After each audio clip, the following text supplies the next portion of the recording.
प्रधानमंत्री ने video conferencing के जरिए उत्तराखंड में नमामि गंगे मिशन के अंतर्गत 6 बड़ी परियोजनाओं का किया शिलान्यास, शुभारंभ।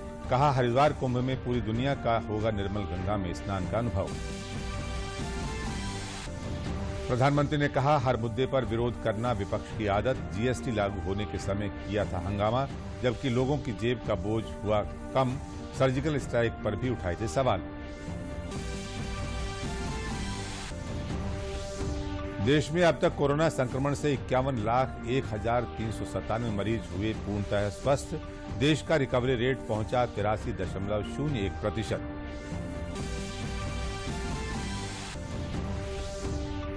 प्रदेश में उपचुनावों की तारीखों का ऐलान। 3 नवंबर को 7 विधानसभा क्षेत्रों के लिए उपचुनाव में डाले जाएंगे वोट। 10 नवंबर को आएंगे परिणाम।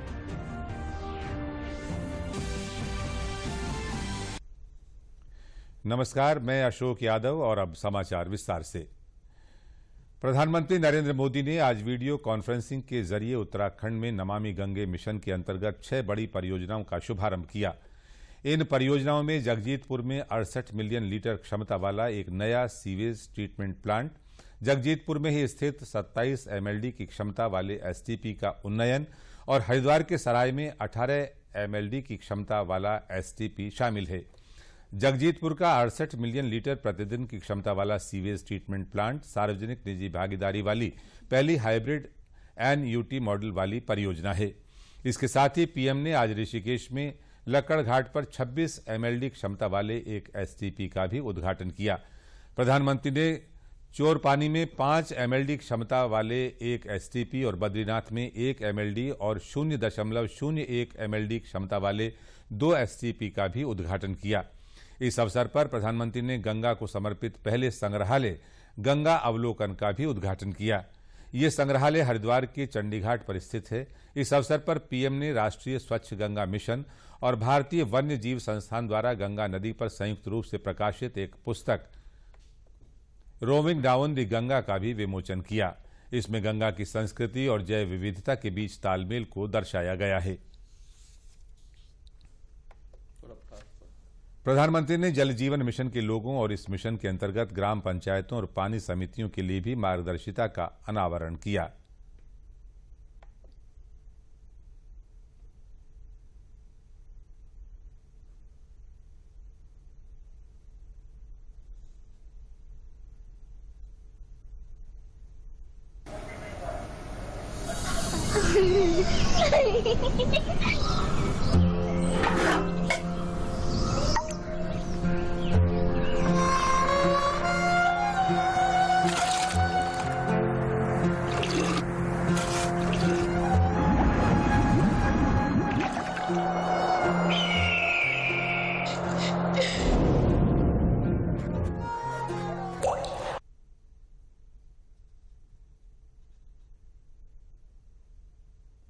इस अवसर पर प्रधानमंत्री ने कहा कि प्रयागराज की गंगा जी की निर्मलता को दुनिया भर के श्रद्धालुओं ने अनुभव किया था।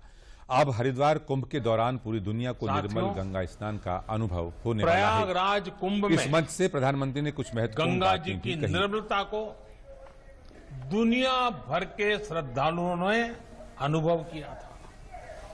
अब हरिद्वार कुंभ के दौरान भी पूरी दुनिया को निर्मल गंगा स्नान का अनुभव होने वाला है और उसके लिए लगातार प्रयास चल रहे हैं।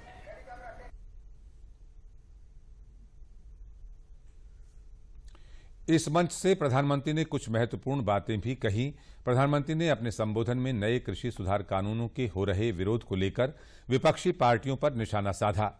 उन्होंने कहा है कि आज जब केंद्र सरकार किसानों को उनके अधिकार दे रही है, तो भी ये लोग विरोध पर उतर आए हैं। ये लोग चाहते हैं कि किसान खुले बाजार में अपनी उपज न बेच पाएं। पीएम ने कहा कि जिन उपकरणों की किसान पूजा करता है, उन्हें आग लगाकर ये लोग अब किसानों को अपमानित कर रहे हैं। किसानों को उनके अधिकार दे रही है, तो भी ये लोग विरोध पर उतर आए हैं। ये लोग चाहते हैं कि देश का किसान खुले बाजार में अपनी उपज नहीं बेच पाए। ये लोग चाहते हैं कि किसान की गाड़ियां जब्त होती रहें, उनसे वसूली होती रहे, उनसे कम कीमत पर अनाज खरीदकर बिचौलिए मुनाफा कमाते रहे। ये किसान की आजादी का विरोध कर रहे हैं। जिन सामानों की, उपकरणों की किसान पूजा करता है, उन्हें आग लगाकर ये लोग अब किसानों को अपमानित कर रहे हैं। प्रधानमंत्री ने आज ये भी कहा कि आज पैसा पानी में नहीं बहता, बल्कि पानी पर लगाया जाता है। पहले पानी जैसा महत्वपूर्ण विषय अनेक मंत्रालयों और विभागों में बटा हुआ था, जिसमें न कोई तालमेल था और न ही सामान्य लक्ष्य के लिए काम करने का कोई स्पष्ट दिशा निर्देश। आज पैसा न पानी की तरह बहता है, न पानी में बहता है, पर पैसा पाई पाई पानी पर लगाया जाता है। हमारे यहां तो हालत ये थी कि पानी जैसा महत्वपूर्ण विषय अनेकों मंत्रालयों और विभागों में बिखरा पड़ा हुआ था, बटा हुआ था। इन मंत्रालयों में, विभागों में न कोई तालमेल था और न ही समान लक्ष्य के लिए काम करने का कोई स्पष्ट दिशा निर्देश। पीएम ने आगे कहा कि हमने नमामि गंगे मिशन को सिर्फ गंगा जी की साफ सफाई तक सीमित नहीं रखा, बल्कि इसे देश का सबसे बड़ा और विस्तृत नदी संरक्षण कार्यक्रम बनाया है।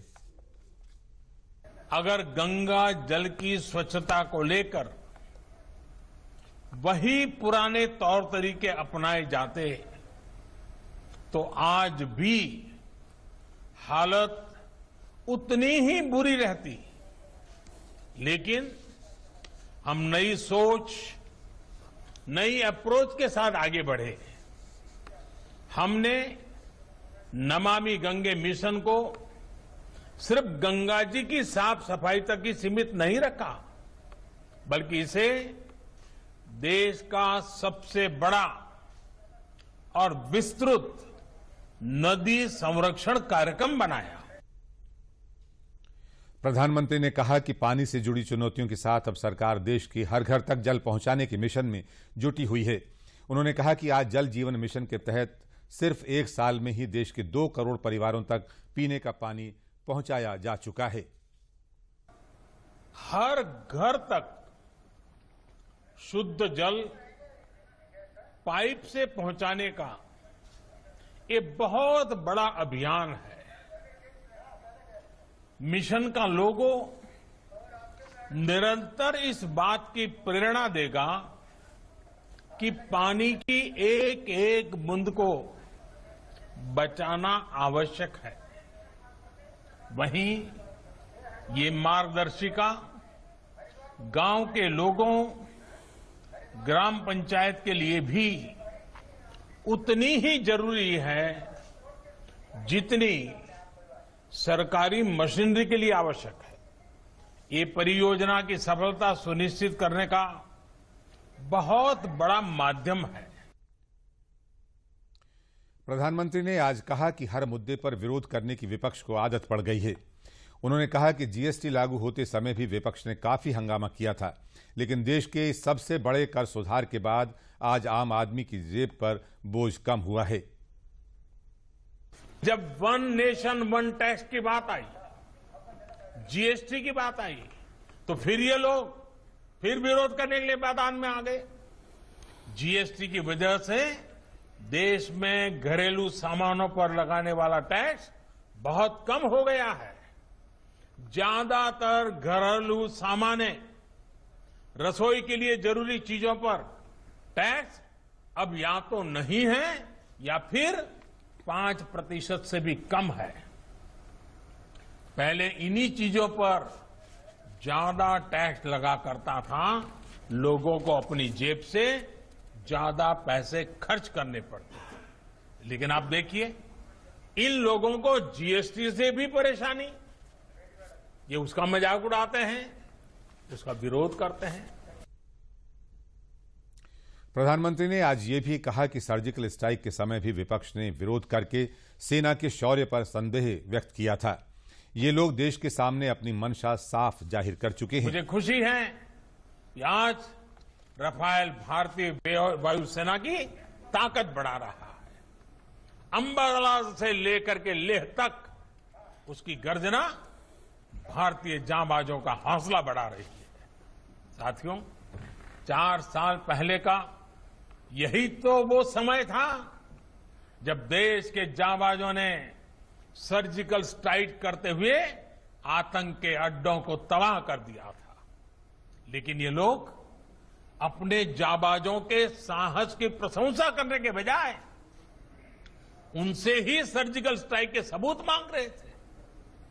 सर्जिकल स्ट्राइक का भी विरोध करके ये लोग देश के सामने अपनी मंशा, अपनी नीयत साफ कर चुके हैं। कोरोना के खिलाफ सरकार के सख्त कदमों की मदद से बेहतर नतीजे सामने आ रहे हैं। स्वास्थ्य और परिवार कल्याण मंत्रालय के मुताबिक देश में कोरोना वायरस महामारी से संक्रमित लोगों में से अब तक 51,01,397 मरीज स्वस्थ हो चुके हैं।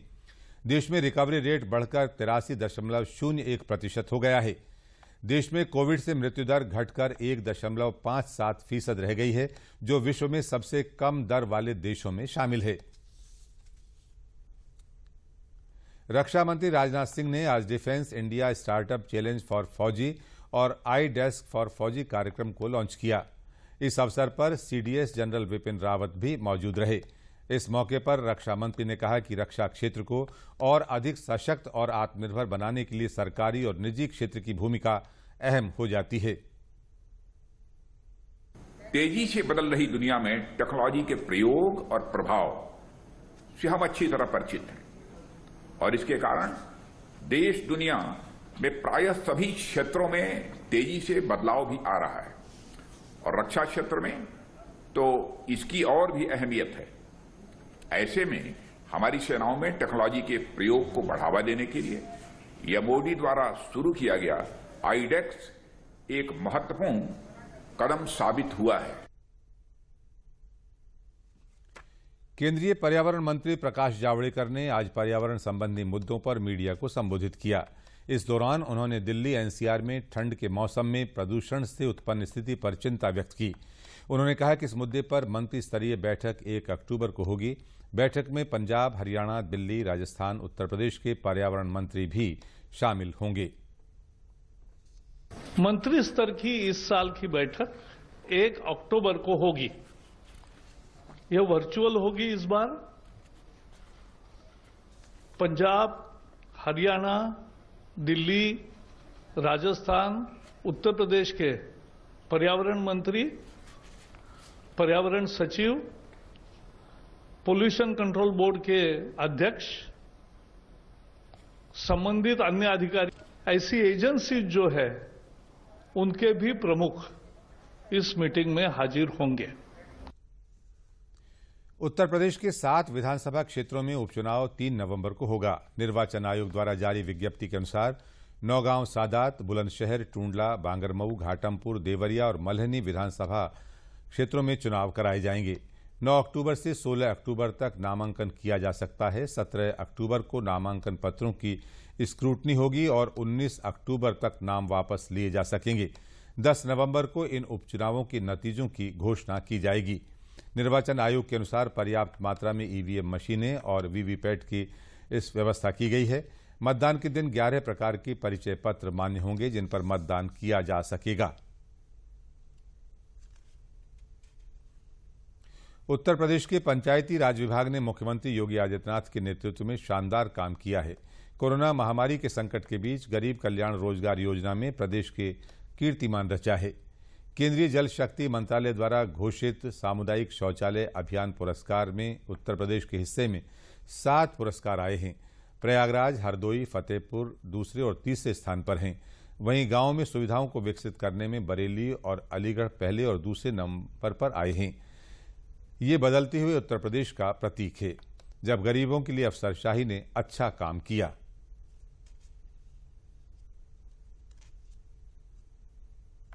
कोरोना संक्रमण काल में गरीब कल्याण रोजगार अभियान लॉन्च किया गया। इस मकसद से कि ज़्यादा से ज़्यादा प्रवासी मजदूर जो लौट कर आए हैं उनको रोजगार दिया जाए और कुछ परमानेंट अवस्थापना सुविधाएं जिसकी ज़रूरत समाज को है वो क्रिएट की जाए वहाँ पे। इस क्रम में 30,000 शौचालय सामुदायिक हम लोगों को बनाने थे गाँव में और जिसके सापेक्ष बहुत तेज़ी से लोगों ने काम करते हुए और इसको पूरा कराया है। इसमें जो श्रेय है वो जिला प्रशासन को जाता है, पंचायती राज विभाग के ग्राम स्तरीय ग्राम प्रधानों को और लोगों को जाता है, क्योंकि एक तरफ जहां उन्होंने 30,000 शौचालयों पे निर्माण का काम शुरू किया, वहीं कई जिलों ने बहुत तेज़ी से काम किया और अलीगढ़ वगैरह ने पूरा संतृप्त किया उसको। तो इतने कम अवधि में इतने फोकस तरीके से और इतने ज़्यादा पंचायतों में शौचालय का बनाना, प्रारंभ करना और कंप्लीट करना, ये अपने आप में उनकी एक उपलब्धि है। ये मुख्यमंत्री जी के निर्देशन में रोज़ सुबह मीटिंग होती है, जो टीम 11 उन्होंने बनाई है, उसमें कोरोना का रोकथाम पहले फोकस पे होता है और दूसरा एम्प्लॉयमेंट और बाकी जो इकोनॉमिक एक्टिविटीज़ हैं उनको संचालित करने पे होता है। तो ये रोज़ का रिव्यू, कांस्टेंट और इंटेंसिव रिव्यू, और फिर ये जिले स्तर को क्लियरली कम्युनिकेट करना कि ये आपके टारगेट हैं और उसको पूरा करने के लिए जो भी आवश्यक धनराशि है उनको समय से अवमुक्त करना, और फिर पूरे प्रवासी मजदूरों को और बाकी जो गांव में मजदूर हैं, मेसन्स हैं, उनको मोबिलाइज करना काम के लिए। तो ये एक अभियान के रूप में लोगों ने इसको लिया है और इसीलिए ज़्यादा से ज़्यादा लोगों को जहां एक तरफ रोजगार मुहैया कराया गया है, दूसरी तरफ ये अवस्थापना सुविधाओं का निर्माण कार्य भी पूरा किया गया है।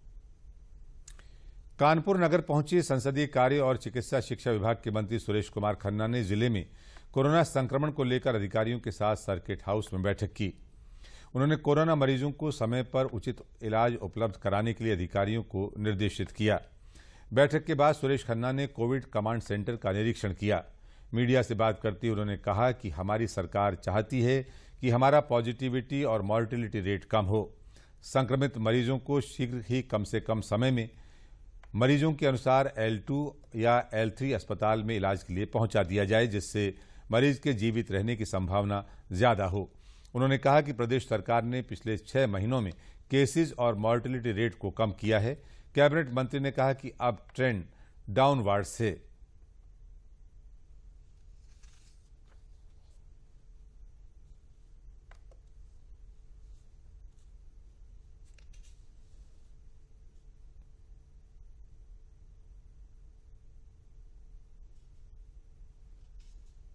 कि हम चाहते हैं, पूरी सरकार चाहती है कि हमारा पॉजिटिविटी रेट भी कम हो और मॉर्टलिटी रेट भी कम हो।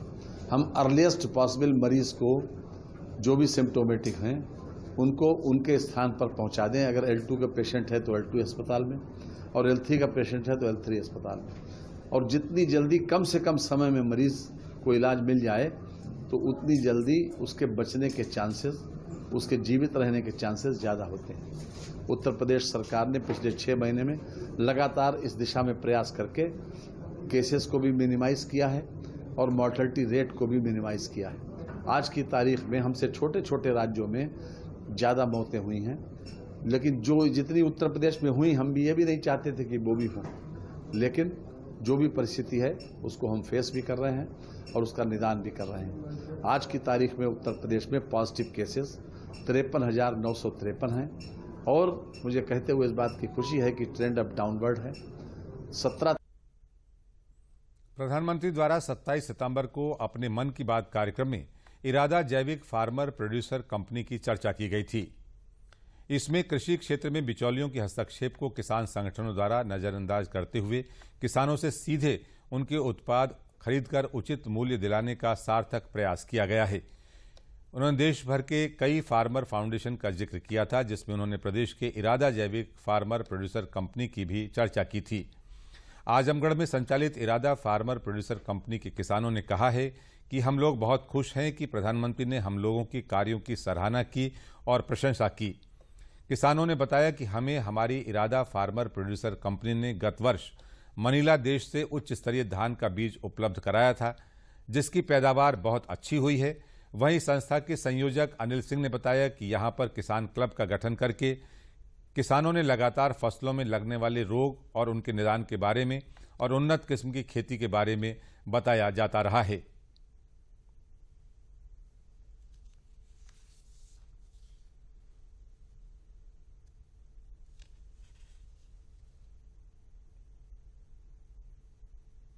ये हमको बुलाते हैं किसानों को ट्रेनिंग देने के लिए यह कैसे बीज लगाए जाते हैं। इन्होंने धान की बीज को हर साल वितरित करते हैं लगभग किसानों को निःशुल्क में, और दवा भी निःशुल्क में वितरित करते हैं। दवा कैसे पड़ती है, बीज की रोपाई कैसे होती है, हम उनको ट्रेनिंग के माध्यम से किसानों को जागरूक करते हैं। यहाँ पे हमने लगभग 100 गरीब बच्चों के किसानों को जिनके टीवी, मोबाइल, इन सब चीज़ों को बनाने की ट्रेनिंग दी, प्लस उसके साथ उसकी पूरी किट दी हमने, ताकि किसानों के बच्चों को आगे बढ़ने में, स्वावलंबी बनने में उनका उत्साहवर्धन होता रहे। और रही कल की बात मोदी जी के मन की बात में, आज हम इतने उत्साहित हैं कि अब समझ लिए कि शब्द नहीं निकल रहे हैं। आज हमारे जनपद का नाम रोशन हुआ और अभी तक हमारी संस्था पूरे उत्तर प्रदेश में लगभग 11 जिलों में काम करती है। कोई ईरी धान मिला था और 2-3 बार मिला धान, और इसमें पैदावार अच्छा हुआ था, और बिना बारिश के भी कम था तो भी धान अच्छा पैदा हुआ। फतेहपुर के किसान कृषि में वैज्ञानिक पद्धति अपना करके अपनी आय को दोगुना कर रहे हैं। जनपद के किसान गेहूं धान की परंपरागत कृषि को छोड़कर सब्जियों की खेती करके अपनी आय बढ़ा रहे हैं।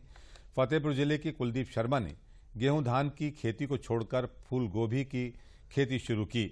उद्यान विभाग के मार्गदर्शन और विभिन्न कृषि गोष्ठियों में कृषि वैज्ञानिकों के सहयोग से उन्होंने फूल गोभी की कृषि से अच्छा मुनाफा कमाया। कुलदीप से प्रेरणा लेकर अन्य किसान भी फूल गोभी की खेती कर रहे हैं। जिला उद्यान अधिकारी राम सिंह यादव ने बताया कि किसान सब्जी की खेती करने की ओर अग्रसर हैं, जिसके लिए उन्हें विभाग द्वारा 1 बीघे के लिए 20,000 रुपये की सब्सिडी भी दी जाती है।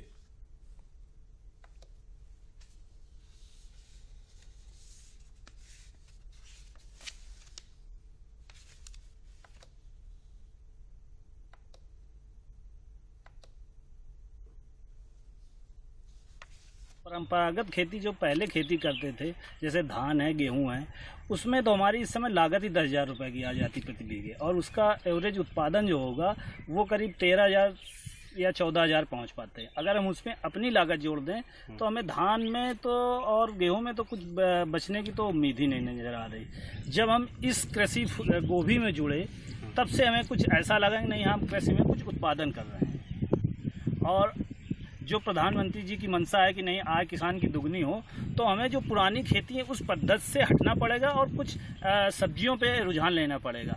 इस समय जैसे हम ये गोभी की वैरायटी 15-22 है, ये बरसात में पानी के प्रति बहुत ही अच्छी उपज देती है और बरसात में खराब कम होती है। कुलदीप की जो खेती करने का ढंग है, ये सब वैज्ञानिक तरीके हैं, और ये मतलब केवी के थरियाओं से प्रेरित होकर के वहाँ जा कर के जानकारी लेकर के वैज्ञानिक तरीके से खेती कर रहे हैं, जिससे अब इनका लाभ दे करके इनसे बहुत से किसान प्रेरित होकर के जो है इस तरफ उनका रुझान बढ़ रहा है। देवमई, खजुआ, मलवा और अमोली विकास खंडों में बहुतायत मात्रा में होती है, और पिछले 2 साल से मैं यहाँ देख रहा हूँ कि ट्रेनिंग का या फिर मिलने का प्रभाव रहा कि अब किसान सहफसली खेती भी सब्जी में करने लगा है, और यहाँ से सीधे सीधे मंडियों में ट्रक भेजी जाती हैं। उद्यान विभाग द्वारा भी अनुदान समय समय पर दिया जाता है। लगभग 50,000 रुपये लागत है प्रति हेक्टेयर की, और उसका हम 20,000 रुपये प्रति हेक्टेयर का अनुदान किसान को देते हैं। इस वर्ष के लिए हमें 83 हेक्टेयर सामान्य में और 64 हेक्टेयर SCP में SC अनुसूचित जातियों का लक्ष्य प्राप्त हुआ है, और ये खेती कराई जा रही है। किसानों में जागरूकता बढ़ी है, और आपको इन्हीं ब्लॉकों में फूल गोभी की और पत्ता गोभी की खेती साल में 3-3, 4-4 फसलें मिलती हैं। केंद्र सरकार द्वारा 287 करोड़ रुपए की अमृत योजना के तहत गंगा को निर्मल करने और घर के गंदे पानी की निकासी की योजना पर काम शुरू कर दिया गया है। इस वर्ष योजना को पूर्ण करने का लक्ष्य रखा गया है। मिर्जापुर सीवरेज योजना का चयन किया गया है। इस योजना को 2 भागों में बांटा गया है। 203 किलोमीटर सीवरेज नेटवर्क से पूरे मिर्जापुर को जोड़ा जाएगा। जो भी घरों से गंदा पानी निकल रहा है उसे ट्रीट करके गंगा नदी में छोड़ा जाएगा, ताकि गंगा की स्वच्छता बनी रहे। इससे स्वच्छ भारत मिशन को काफी योगदान मिलेगा। इस कार्य को करने में 24 महीने का लक्ष्य रखा गया है।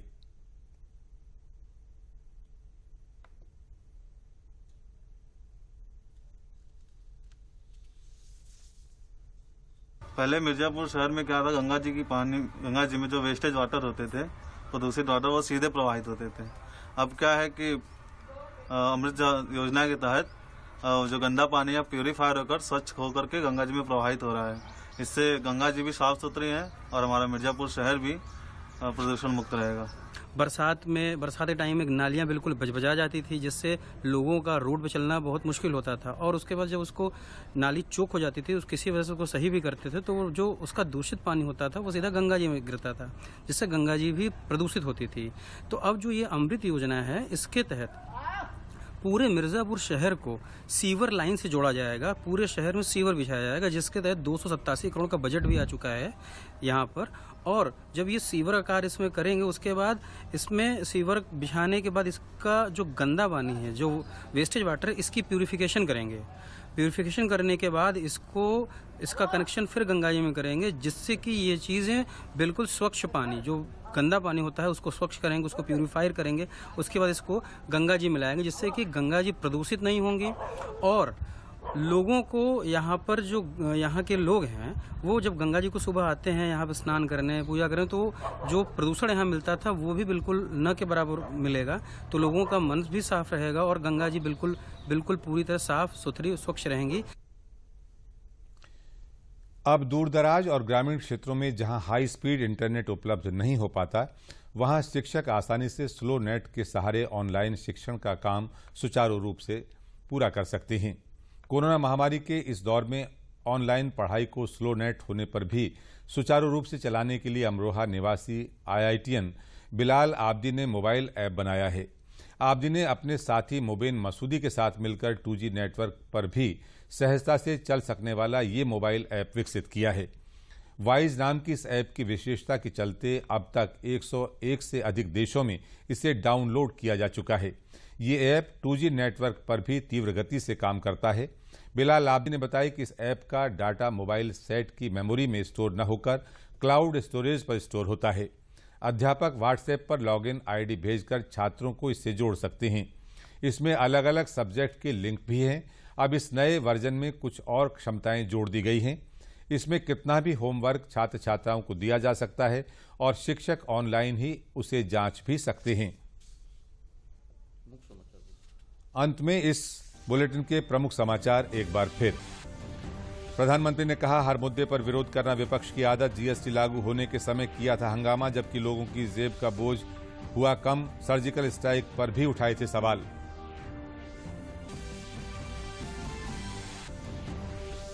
देश में अब तक कोरोना संक्रमण से 51,01,397 मरीज हुए पूर्णतः स्वस्थ। देश का रिकवरी रेट पहुंचा 83.01%।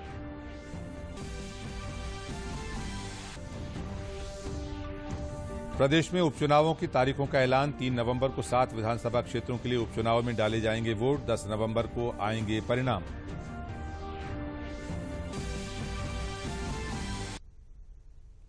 इसी के साथ समाचारों का ये बुलेटिन समाप्त हुआ। नमस्कार।